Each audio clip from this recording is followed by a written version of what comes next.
scheduled meeting. The period of public participation may be extended by a majority vote of the board members present and voting. Please remember that law prohibits discussion of specific employees or their job performance at a public meeting. State law does allow for discussions by board members regarding employees in executive session of the board. And with that, I have one public participant, Edward Copley, if you wouldn't mind coming up to the stand over here.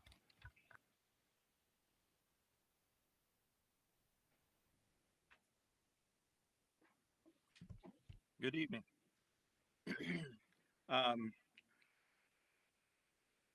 I have no students or relatives in the school district. My name is Ed Copley, Copley. My address is actually on Shade Drive down in Canal Winchester. But ever since back prior to COVID, I have been involved in different programs in the community through realtor programs and some other things. I have been fortunate enough to have been involved in some of the programs where we did the surveys, going out and looking at the high schools when you were building this beautiful big building over here. And I understand that there is some concern about this latest series of events where people are concerned that maybe behind the scenes there are things going on with renovation and building new buildings, tearing down old buildings, that it's sort of hid from the public. I understand that that's some concern of people. I don't understand why. Because I'm a little old-fashioned. I save all my emails, and I went back and I started looking. Back in January of 24, you folks sent out 4 emails in January looking for community participation. I read those. I printed them off, threw them over in a bucket. Then we had facility planning surveys come out where you gave me an opportunity as just a member of the community to fill out a survey. What were my concerns? It was multi-page long. It was not just a few little words, put 15 words in here. You gave me a whole half a page to type things. And a lot of my concerns, because I had a security background, were building safety and building security and hardening targets from would-be shooters and so on. So in January and February, you sent out these emails, and I understand your email circulation is a little over 9,000. So there was 40,000 events went out asking for public participation. 30 seconds. Pardon? 30 seconds. So coming down into the meeting and the facilities planning, I continue to see email after email requests for public participation. I went to a lot of the events where we had little meetings out in the individual schools. And when I went to them, sometimes there was only 5 people there. At Ashbury, I think it was, there was 5 people there. And I think I was the only person that was not a teacher. So I just want to put it out there for everybody that I think Groveport's done an excellent job of trying to keep the community involved. And maybe the community just needs to check their spam folder or get together with your communication department to find out what's going on. But thank you. You're making every effort. Thank you.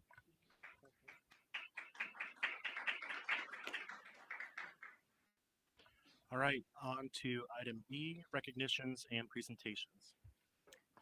First up, we have the student council presentation.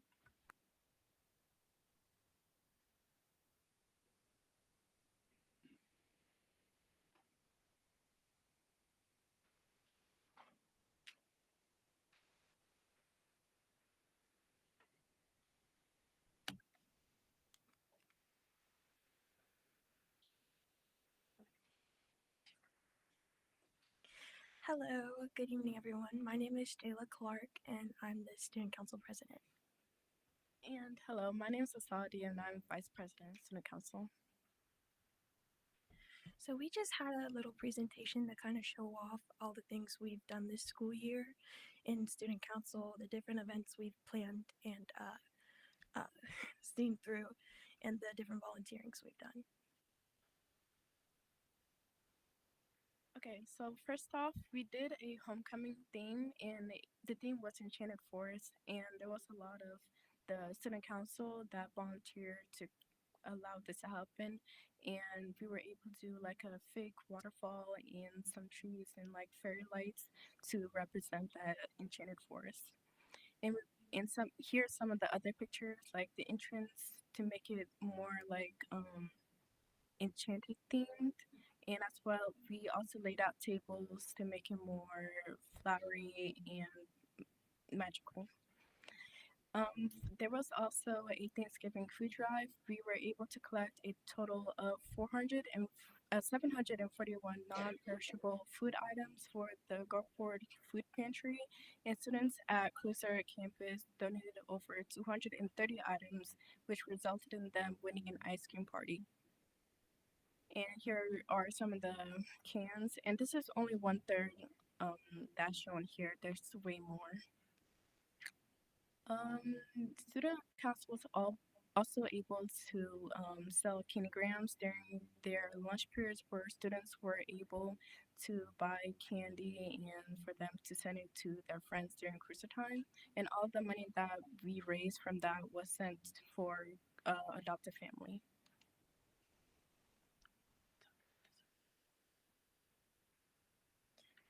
Okay, so Adopted Family is a charity under Groveport Human Needs, and basically what it's about is we raise money and people can choose to adopt a family and buy Christmas presents, winter clothes, food for them to last them throughout the winter break.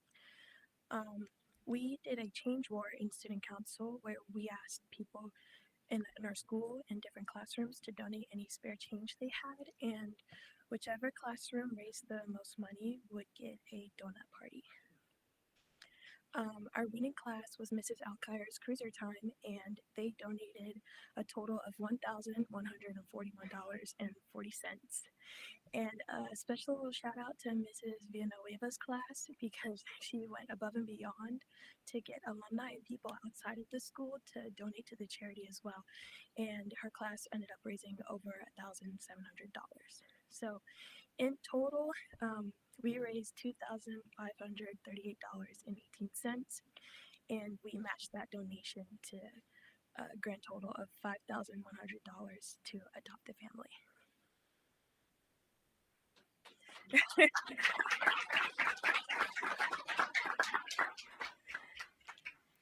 After we made this donation, we were able to spend a day shopping at Myers for all the different families.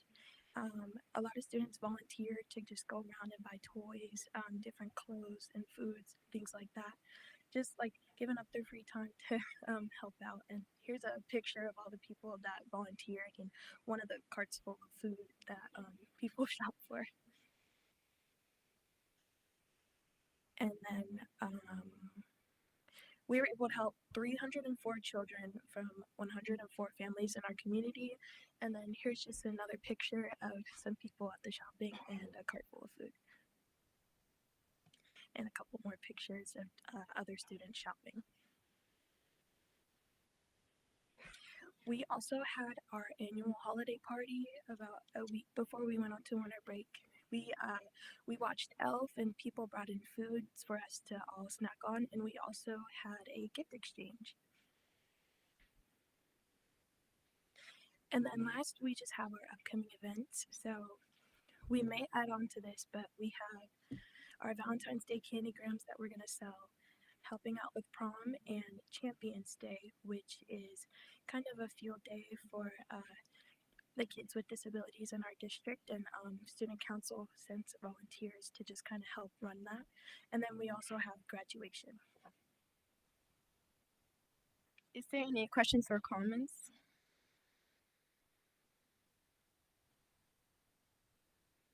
Well, it looked like you guys had a really good time doing the shopping. I know that's always a lot of fun and just being able to give back. And we just thank you so much for helping our community because that does help our students. And giving back is a wonderful thing. So I'm glad you guys were able to participate. I just Thank want you. I just want to say fantastic presentation. I also want to give a shout out. Jayla is also one of our student liaisons for Groveport Madison Human Needs. So, but we rely heavily on student council for your assistance with Groveport Madison Human Needs. So thank you. And I just wanted to say this is just awesome.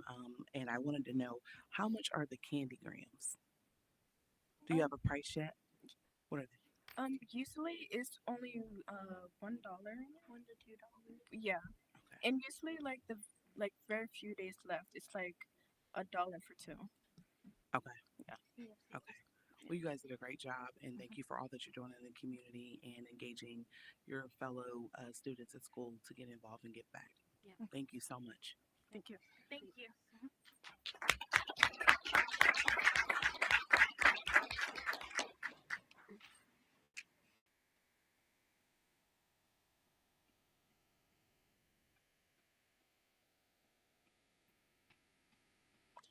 All right, on to item F, board items. We are on to schedule the evaluations for the superintendent and treasurer. So,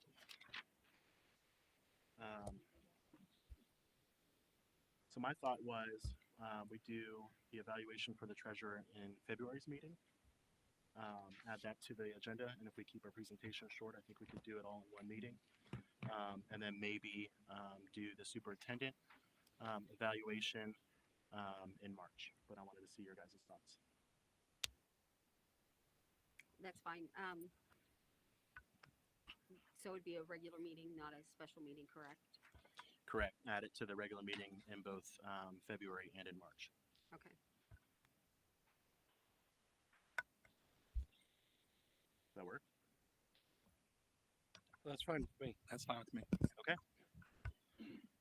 All right. Moving on to item G1, approve the certificated personnel items.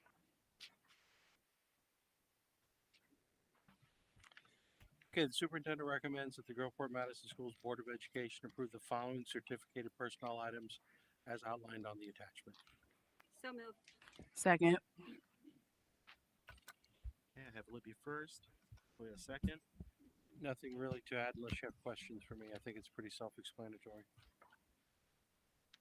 Have a roll call, please. Mrs. Dutterberg, Aye. Mr. Bauer, Aye. and Mrs. Gray. Motion passes. Superintendent recommends that the Groveport Madison Schools Board of Education approve the following non-certificated personnel items as outlined on the attachment. So moved. Second. Latoya first and Libby second. Any discussion? Under roll call, please. Mrs. Dutterberg, Aye. Mr. Bauer, Aye. Ms. Gray. Motion passes. The superintendent recommends that the Groveport Madison Schools Board of Education approve the payment in lieu of transportation reimbursement. The Ohio law allows for public school districts to determine the impracticality of transporting resident students attending schools not located within the district after the consideration of a number of factors. Upon that determination, the school district is permitted to offer payment in lieu of transportation to the parent or guardian. The transportation department has completed studies, and the residents in the affected areas will be offered payment in lieu for the 24-25 school year. The initial list of families being offered payment in lieu of transportation is attached as executive content since it lists the student names. And per Ohio ORC 332701, the 6 items that we use to determine that are listed. So moved. Second. Second. I have Libby first, Latoya second. Mhm. Any discussion? Under roll call, please. Mrs. Gray. Aye. Mr. Bauer. Aye. Ms. Dutterberg. Aye. Motion passes. The next item is a high school track replacement letter of recommendation. Mr. Hausman, do you want to come up and address the board quickly on this?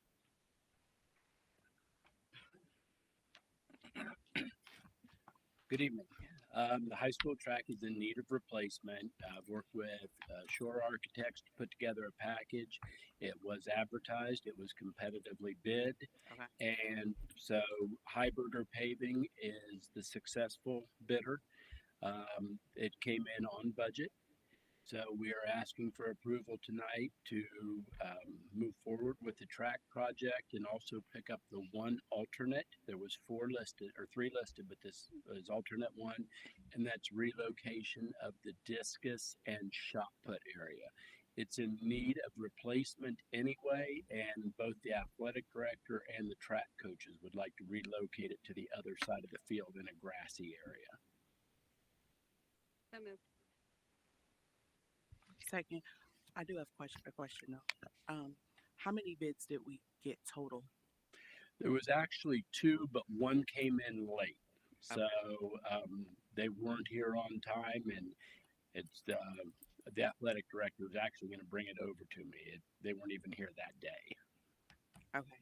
And then I know they got the bid, then I guess we'll be able to see the warranty piece because I know that. And is there will we be able to see what the warranty looks like for replacement? Because I know there was questions about some other asphalt project we had way before I think this administration, but where with a parking lot or something, and we thought there was a warranty, and then Yeah. so I just wanted to make sure we have all those particulars addressed and it's outlined in that contract, and if the board could see that, because we did have, way before now, but it kind of, I think it was with this, was it the DSC, wasn't it? The DSC's parking It's the lot. DSC parking lot I'm talking about, yeah. So Absolutely. I'll have all that laid out. And a lot of what that will encompass is providing the necessary maintenance. Most of the time on track projects, you're supposed to reapply a structural spray about every 5 years. And that wasn't happening. Is that why we are? I don't believe You so, can't but I confirm wasn't or here. deny. Yes. Got it. But I know in track projects that I've done in the past, Yes, sir. as long as you make sure you do the required maintenance and apply that structural spray, your warranty will stay intact and you will get years more life out of your track. And now my last question. I know this is for the high school. Do we have plans to do anything for middle school? The only reason why I ask, I recall when my son was playing soccer and they were just kind of trying to do laps over at is that I think that's South. How it's not. So I don't. Was there a plan for middle school? At the moment, there isn't, but it's something that we can definitely discuss and see if that's a possibility. I think we should, just because they use that for soccer, like all pre-prepping for any of the sports, and it will get use out of it. So if we could probably look at getting a plan and present that back, that would be great. Absolutely. Yeah, that was the middle school south, you said? Yeah. Yeah, there used to be a track there, and it's, Yeah. my understanding It's all yes, that is correct. Yeah. That is correct. Okay. Any other questions? Just, when you said the shot put and that, is it on the same side as the scoreboard, or is it on the? It'll be over on the visitor side towards the opposite end where the bleachers are. There's a practice field there, Mhm. and that's where the AD and both track coaches would like to relocate it. Okay, It's also right now, it's right there beside the finish line for all the track events, and that area becomes very congested. yeah, So they're wanting to relocate it to sort of spread out the participants as well as the coaches so it's not so congested right in that area. that makes sense, yep. Thank you. All right. Any other discussion? On to roll call, please. Mrs. Dadaberger, Aye. Mr. Bauer, Aye. Ms. Gray. Motion passes.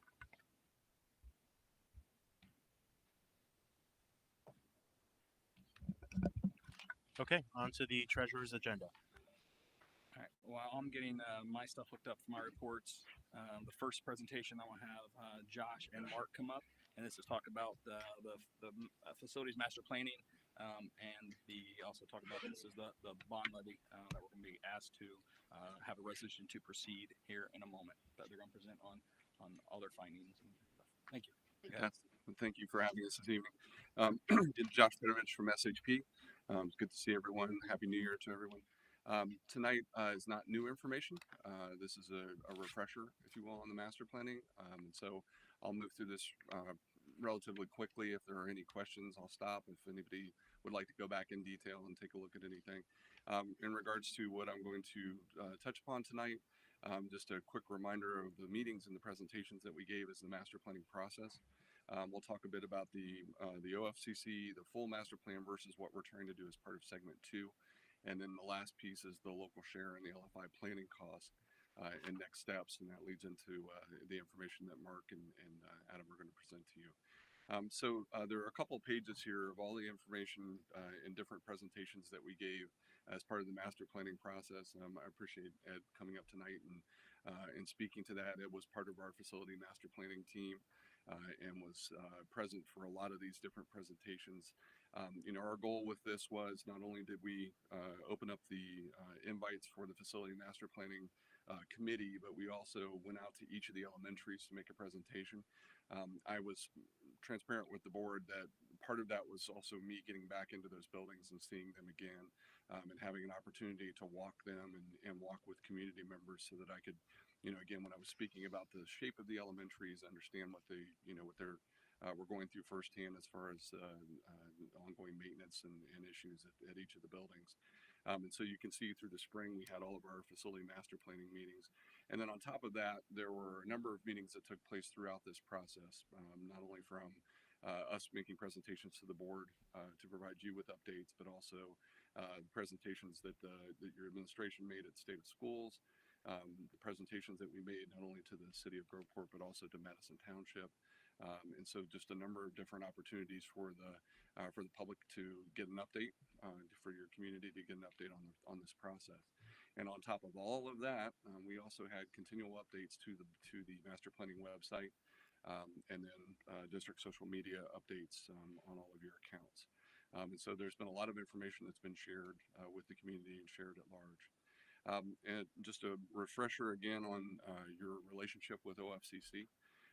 Your high school project was part of segment 1. We talked about that, and the fact that this next step is going to be segment 2, and that ultimately segment 1 locked your state and local shares in with the commission at 53 state, 47 local.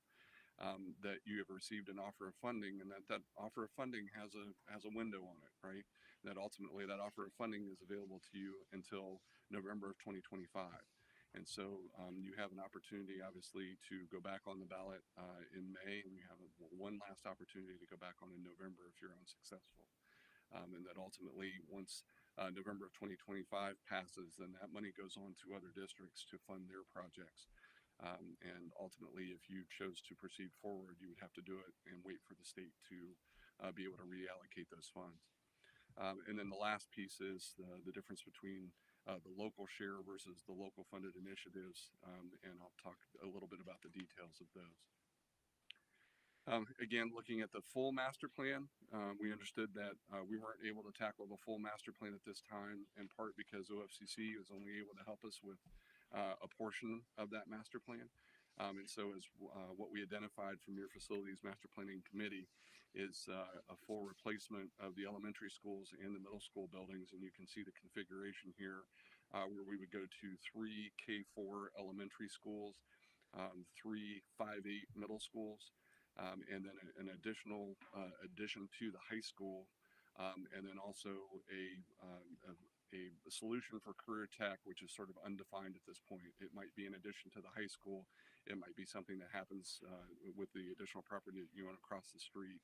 That was sort of an open question that needed to be answered, but as part of the future phase. And so if we take a look at what's part of segment 2, segment 2 is just looking at those 3 middle schools and the addition to the high school. And you can see a sort of breakdown of the dollars there. In regards to the difference between the state share, the local share, and then the local funded initiative as part of all of that. In addition to that, we also sort of identified at least the sites that we felt were appropriate for this next segment, for segment 2. And so this is utilizing your existing North Middle School site, your existing South Middle School site, and then the No Bixby site for middle school projects. And then obviously the addition to the high school.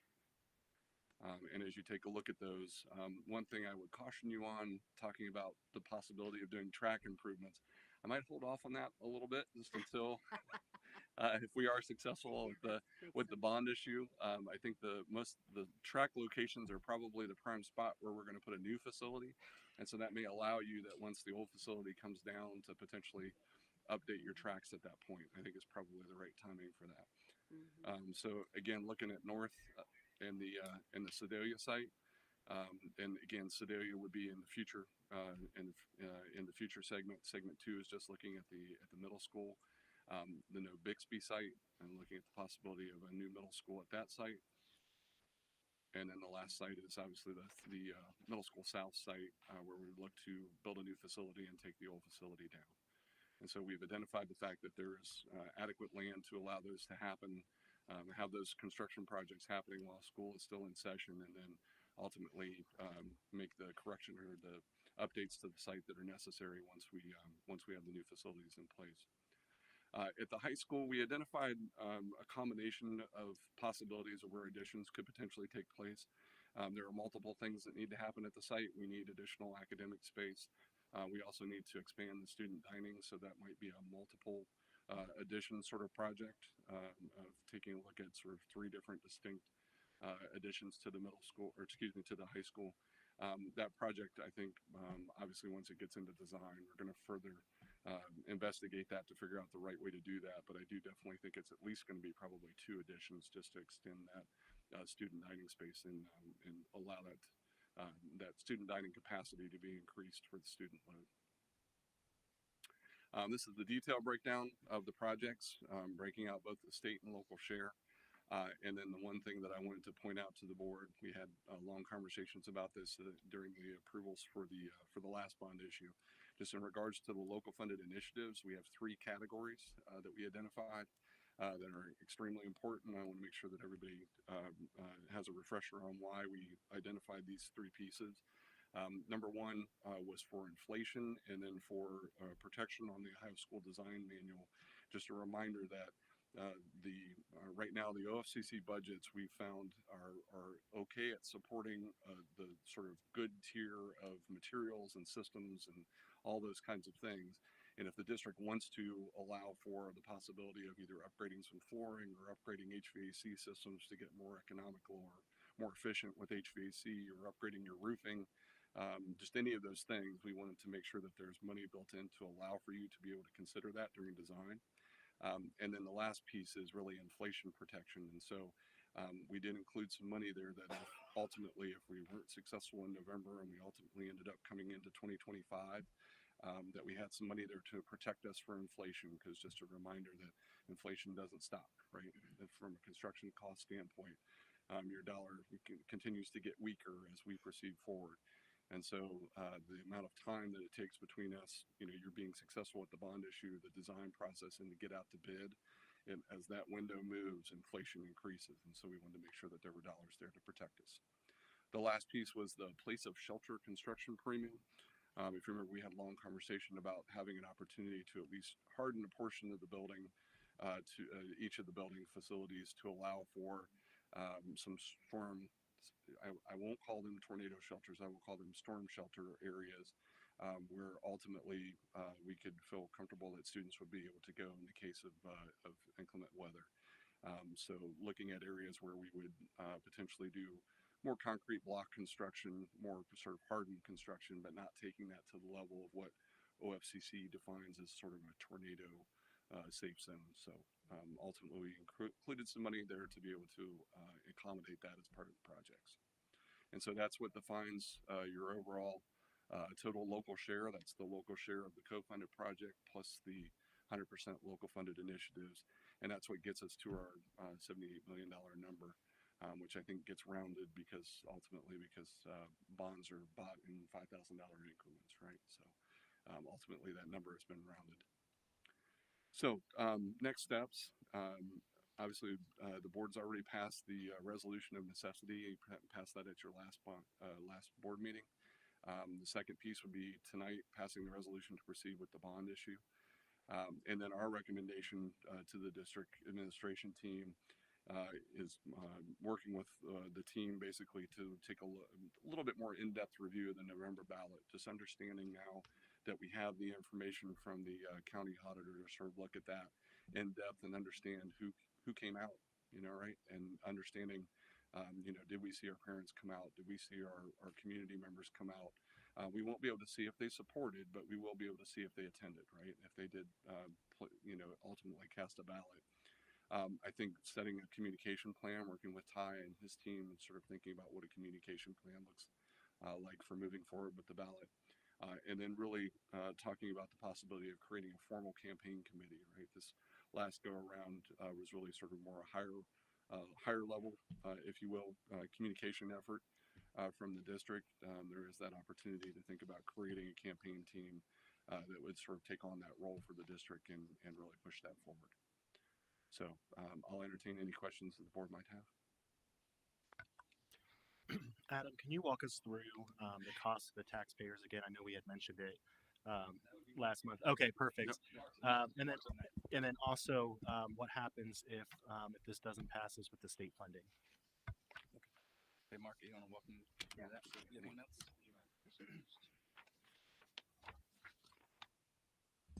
Good evening. Thanks again for letting me come out and speak with the board tonight. Again, my name is Mark Weekly. I'm with Baird, the underwriting firm involved in the financing of the project, assuming it's passed by the voters. To answer your second question about the state share, Josh might be able to chime in as well, but like you said, November of 25 is the last chance at this split that's been locked in by OFCC, the 53-47 split. After that point, I believe you go back in the Go back into the queue, and then timing and percentage is kind of unknown at that point. Yeah, percentage will stay the same because you locked in segment one. So your state and local shares are going to stay because that ultimately was locked as part of segment one, and that continues on until you're a completed district. But the state share is sitting in escrow for you until November of 2025.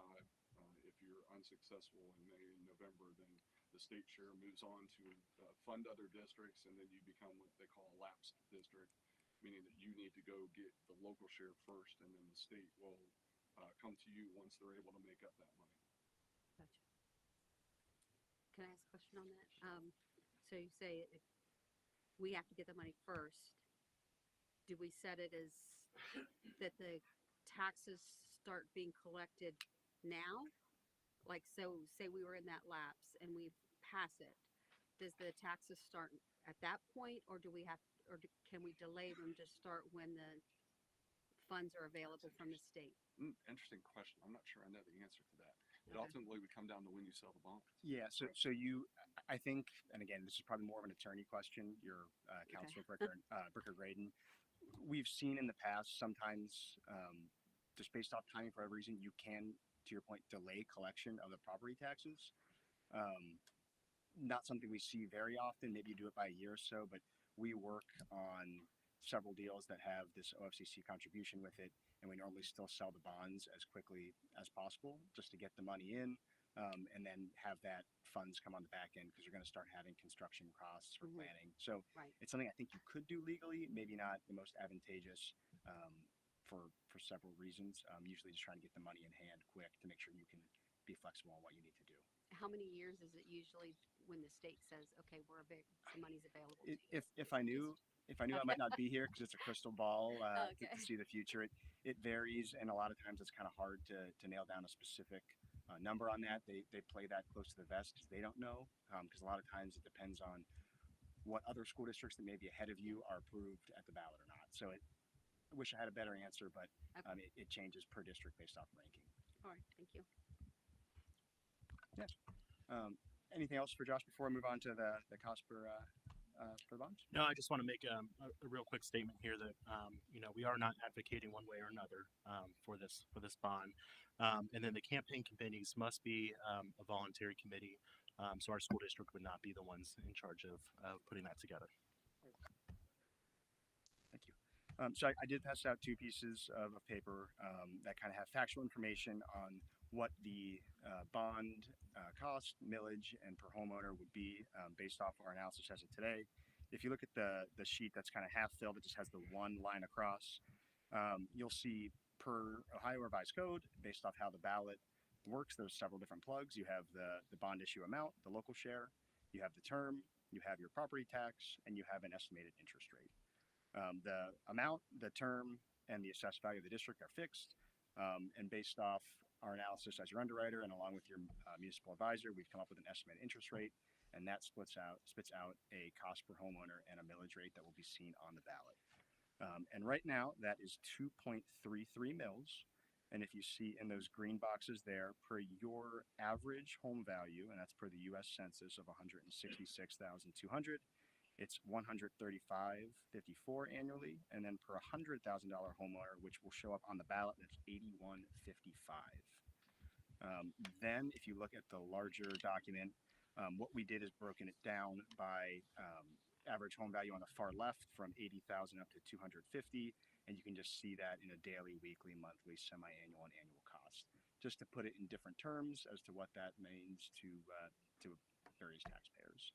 So that's kind of the simplistic overview, and then happy to answer more in-depth questions on that you may have. So the millage is or the tax is calculated on the millage on the tax value of your home, not if you were to sell it. That is correct. So the tax rate being the assessed value that you'd see on your tax bill that's coming now, right, essentially. So if you look on the far left column, you see again like the home price in that pink shade at 100,000. The home value is actually 35,000 because that's the taxable value of that home. Gotcha. And we can make sure these are added to board docs so it's public facing for the public to have as well. Thank you. Okay, any other questions? All right, well, thank you so much for coming out and presenting. This was very helpful. Thank you.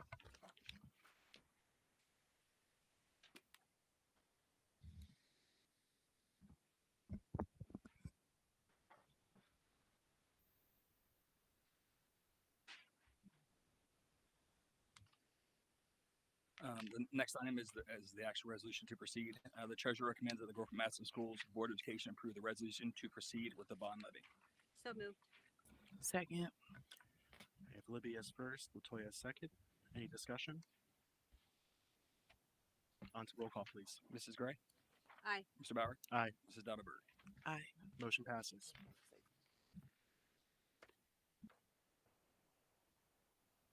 Oh.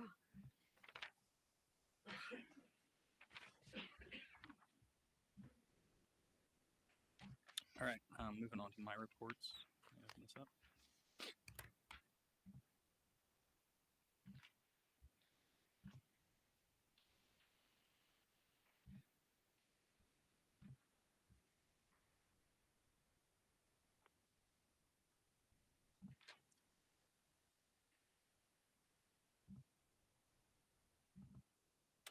Okay, I'll be popping up here in just a second. Okay, for my treasurer's report, we are through December, so we are halfway through.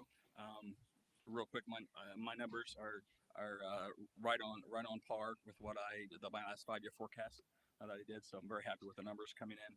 December, we had roughly 3.6 million in revenues. Our expenses 7.8. So we were under again, but of course, as you guys know, we get our big payments in August and March. Hopefully February this year. And then, of course, the rest of the months we kind of lose money. So that's how it always is. But again, with the last 5-year forecast I gave, I'm very happy if the numbers are still coming in. Charter receipts is next, and as you can see, majority of the funds, almost all the funds, are from state foundation. Expenditures, again, 76% of the expenditures are personal, insurance, and retirement, which again is average. And from the change from prior year, not much change. The receipts, expenses, just again, our personal services going up a little bit along with the insurance and the retirement. But again, happy with the numbers for the first half of the year based on my last 5-year forecast. And my last 5-year forecast, I still think I showed like a $6 million revenue over expenses this year. So I'm still happy with that number. Any questions on any of those? I just have a question. Let me bring this up here. So the budget reserve.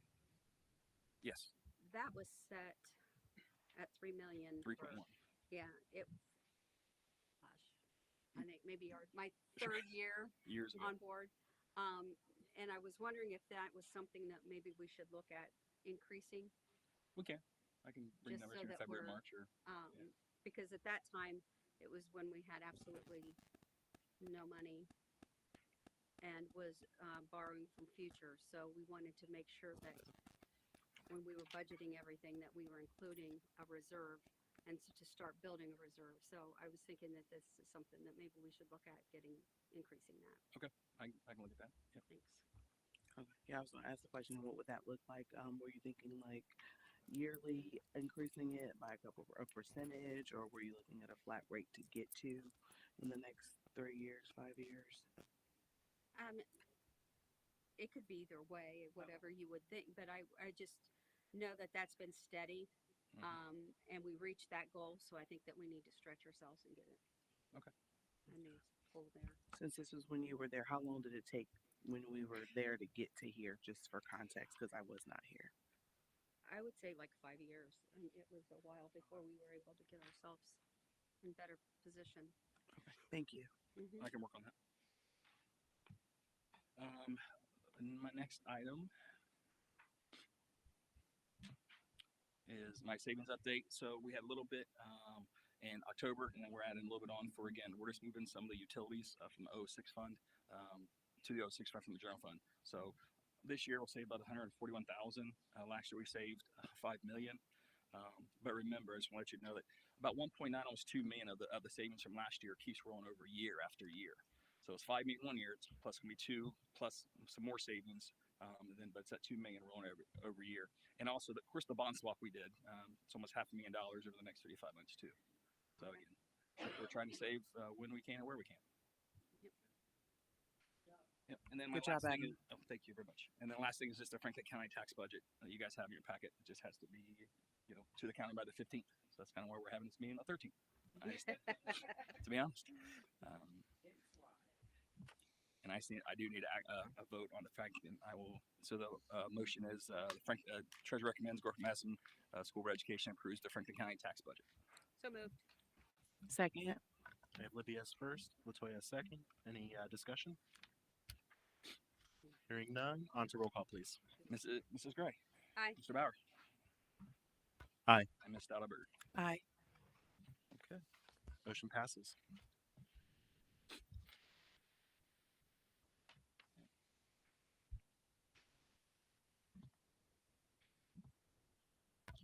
Okay, on to executive session. The superintendent recommends the Groveport Madison Schools Board of Education adjourn to executive session for the purpose of considering the appointment, employment, or compensation of a public employee or official in accordance with Ohio Revised Code 121.22. So moved. Second. I have Libya's first, Latoya's second. Any discussion? On to roll call, please. Mrs. Gray. Aye. Mr. Bauer. Aye. Ms. Stoutenberg. Aye. Motion passes. We are going to executive session. It is 7:17.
All right, it is 8:11 and we have returned from open executive session.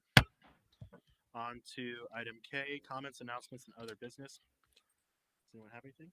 Just congratulations to the cheer comp team on their, they sent us a beautiful email.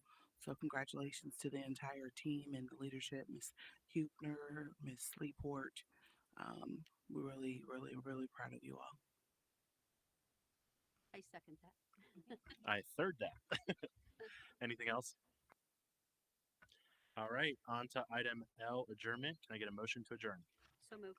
Second. All right, I have Libby as first, Latoya as second. Can we get roll call? Mrs. Dattelberg, Aye. Mr. Bauer, Aye. Ms. Gray. Aye. It is 8:12 and we are adjourned. It's Libby and Latoya.